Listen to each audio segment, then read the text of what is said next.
All right, so here we are. We're going to try. Both of these guys. We're trying to do an assault here to kind of wrap this game up. This is our last move. This doesn't work. The Confederates have 14 points. They need 16 to win. Get to win it. If they get 15, doesn't matter. It's pretty unlikely. 3 and 9 is 12. All right, 12 into 9 is still only going to be 1 to 1. All right, you writing odds? Not yet. Jeff, hold a second. Okay, everybody. I forgot to hit go. Jeff rolled. We had a +1, -1 die roll modifier difference, and anyway, the end result is a +5 on this attack. All right, Jeff, look at the charts and let us know what's going on. So Union combat value is a 9. Okay. +5 is a 2 DR. Ooh. And let's see, just the Confederates were a 3 and a 9. They were 12. Oh no. And 12 + 5 is a EA. They did. Oh my gosh. Uh-oh. What's that going to push it to? All right, hold on. So if they lose 2, let me look at the chart here. Yeah, and that is amazing. So the Confederates don't lose any. Big E, little A. All right, let's make sure we get all what the thing. Big E means end action. Little A means unit may advance. And then the other one was 2 DR, so they lose 2 points, which I marked on the chart. Capital D, we know what that is, disorganized. And capital R is unit routes. I don't think we've done much routing, have we? No. So we're not, on this video, we're not going to walk through the route, although I would like to walk through it with you, Jeff, so we can just understand it. But the game is over, right? Because unless we attack back with the Union, I don't see that happening. did you fatigue those Beauregard, those guys in a Beauregard? Oh, well, they're big D. No, they're EA. Well, what's end action mean? Hold on. Anyway, everybody. So basically, the reason I'm saying it's over is because the Union can't really attack. They're kind of fatigued out. Oh, there's a couple guys that can maybe attack. Yeah, I don't know if they want to advance into there, to be honest with you. No, we're talking about up here. Sorry, everybody. It's just kind of exciting because Jeff and I, on Union and Confederate as attackers, we've never won. We might actually have won our first attacking scenario. All right, so we said big E, little a. What's that mean? End action. An active unit may not expend any more movement points in a march. Its march is terminated. This was not a march combat. Oh. Okay. Well, the unit may advance after combat. The question is, if we march in there, that opens them up to an attack. And they're flanked. They'd get some flank bonuses on them. Yep. I don't think you advance. Little a. The unit may advance. Nope, I agree with you. So we were talking about all this here. They attacked Richardson here. You had to route. And what does routing do that's different? They just have to move 4 to 6 hexes? 2 to 4. Oh, did he route? What did we have? Yeah, route. Oh, we had a big R. Oh, he gets demoralized too. Oh, demoralized. Oh, holy crap. 4 to 6 hexes. Well, I retreated in 4, so. When you'd stay in Fairfax, but you're demoralized. So they demoralized. That was our biggest and best attack we've ever had because we got that grand assault to finally go through. But I would not advance into there because then these guys could get some good flank bonuses. And they could actually attack because they got power energy left. But if you stay where you are, they're not going to move into there because they'll max out. I mean, so yeah, like I said, the Union could attack. I mean, maybe they should. They're going to have to do something. All right, so I'll pause it here. We'll see if we do something else before I do the post-up wrap-up video. Sucks, Major Heine. All right, so here we are. So now we think this is the last turn here. McDowell's going to try a grand assault against Johnston. Because basically all they need is the Confederates to lose 1 manpower and they're done. But I know what happens here. I'll kill a bunch of Union boys instead. So and if the grand assault even comes off. So we'll do all that and I'll bring you back when it comes time to roll for the combat. I can't believe it. I did it. I'm getting the grand assault to go. So now we're going to do all the math again. I'll come back when we do the roll. Okay, so we're ready to roll for this last combat here. The Union has a -1 modifier. It's a 0. And here we go. The Union needs to roll basically a 6, and the Confederates need to roll. Oh, okay, that's not going to do it. It's a 2 and a 1, so it's going to be a 1 against a 1. So it's 0. So, oh no, 0. Okay, well, the Confederates, I said 9. Yes, Confederates or defenders were 9. Oh, 1D. So just a big D on them. On the No, 1D. No, wait. 7 to 11 on 0. Yeah, I see. I just see a big D on my chart. On the defenders. Yep. Oh, I'm sorry. Wrong one. I'm sorry. I'm looking wrong. My bad. You're right. Sorry. Big D. Okay, so they didn't lose a strength point. But look what the attacker did. Yeah. What did we say he had? 13. So he. 1D. So we just gave more points to the Confederates. The Confederates got. We tried. We had to do that. We had to make that attack, and now that's. I'm not even. I mean, they D out. Everyone's done. Does everyone in the Grand Assault get that D result, or just the main? Probably. Everybody. Oh my gosh! Yeah, they're all done. So the game is over, and we win as the Union 17. They get 17 victory points. Therefore, Jeff and Todd have won their first attack as Union or Confederate. Can't believe it. Yeah, did we do everything right? I don't know. We sure tried. We didn't bring Patrick on to check us or any other experts. So 16 to 21 is a Confederate marginal victory, and they got 17. We did it. What do you think? Our first win we played. This is our 5th game. 5th game. 5th game, and I think I played one of these scenarios. No, that was a different scenario I played. Never mind. So You played the Gettysburg one. I did. And a scenario that actually never happened. So this never happened. So I'm just going to kind of repeat some of Jeff says. I'm not sure how much you can hear him, but so there we go. So the big things I felt like this was teaching you was kind of a fighting withdrawal for the Union. So you might not know. So you can't see this. Let me.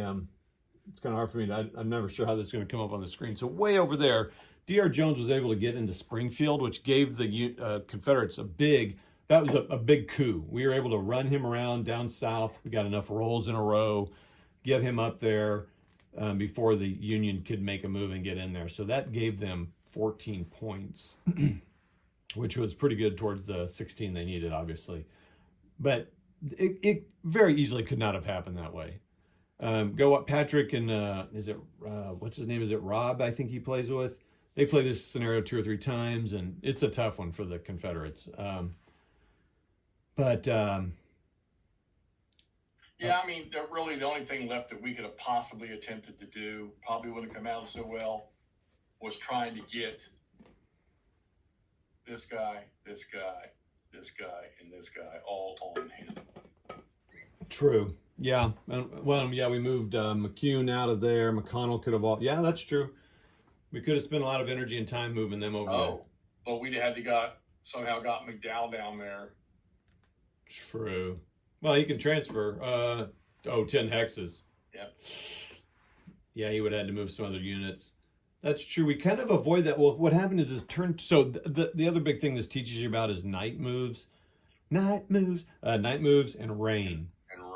And that rain is a killer. Oh, and panic, Union panic, which I'm not sure we did. I feel like we didn't do everything with that. We could have maybe. I don't know, as Union. But well, I was just reading the rules about the attack and assault and stuff, and it doesn't say they can't do it. So okay, it's just that -1 that they get, but is in the charts. I thought there was some retreat move they could take even if they weren't really technically in real. Yeah, and push them beyond their fatigue levels to get them out of there. But at the same time, I mean, we couldn't let okay, so we got a Confederate victory, but I think battlefield-wise, I still think the Union did because the Confederates didn't close on Washington, D.C. No, true. But the Union also didn't get. Oh, that's true. The Union didn't get to D.C., but they certainly didn't. I'm not far from it because Wolf Falls Church sits literally right across the river there. Oh, okay, gotcha. So we learned about those things. We just know rain's a pain in the butt. Night is, a pain. So it's a pretty cool scenario in that it teaches a lot. What's funny about this game is people say, "Oh, it's a simple game." Yes, in a lot of ways it is not simple. Wise, it's simple.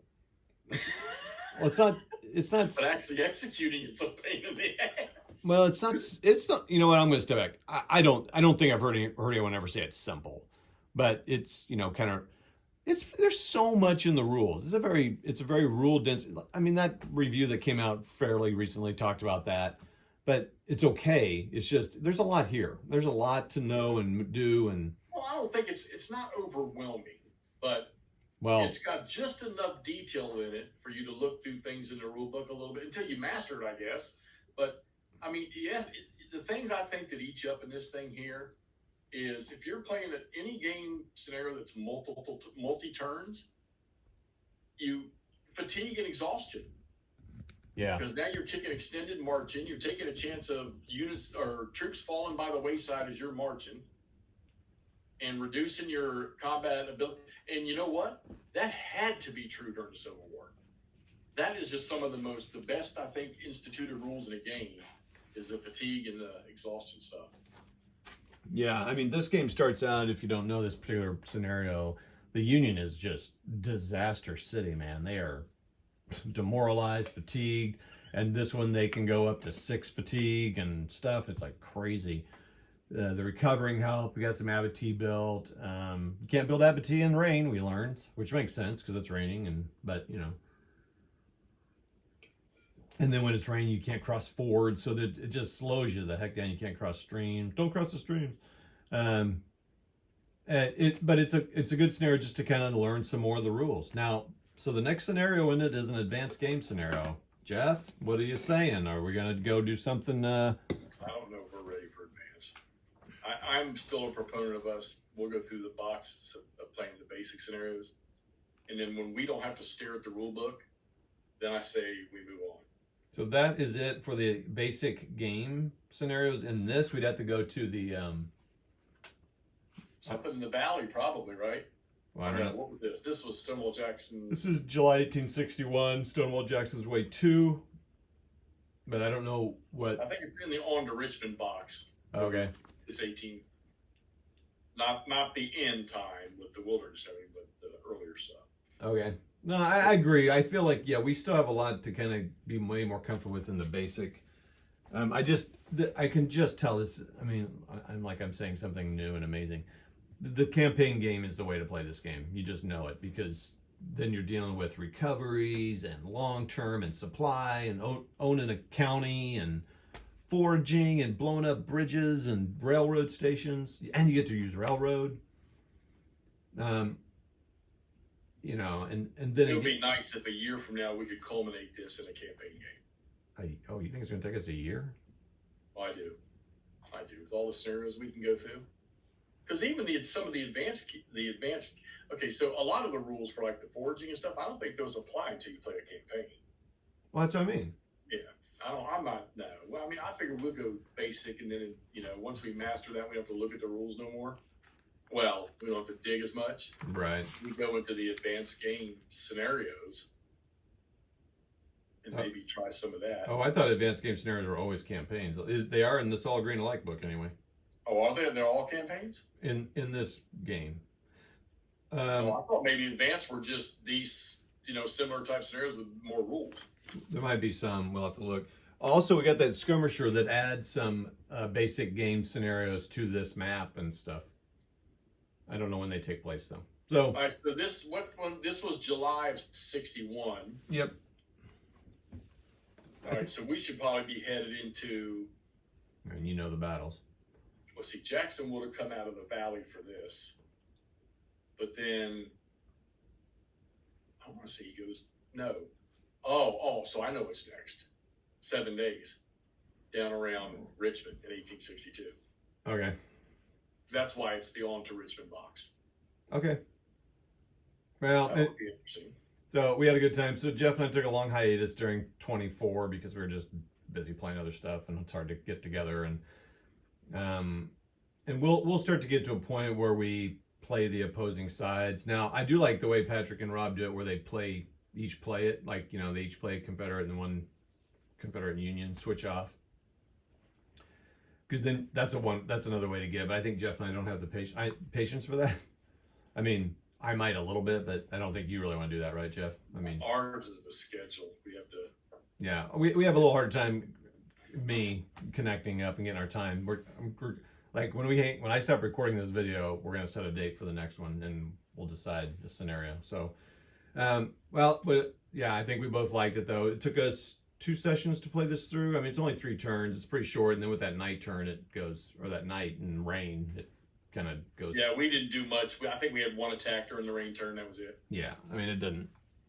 Yeah, it's pretty minimal. All right, I mean, I love it. There's just so much going on here. It's crazy. I mean, certainly. I mean, again, this is a game that has replayability like crazy. Oh yeah, heck yeah. Now, maybe not these smaller scenarios because you're really at the whims of the die rolls and it's like small ASL scenarios. You get too small, the die rolls and chip pulls just kind of can blow it.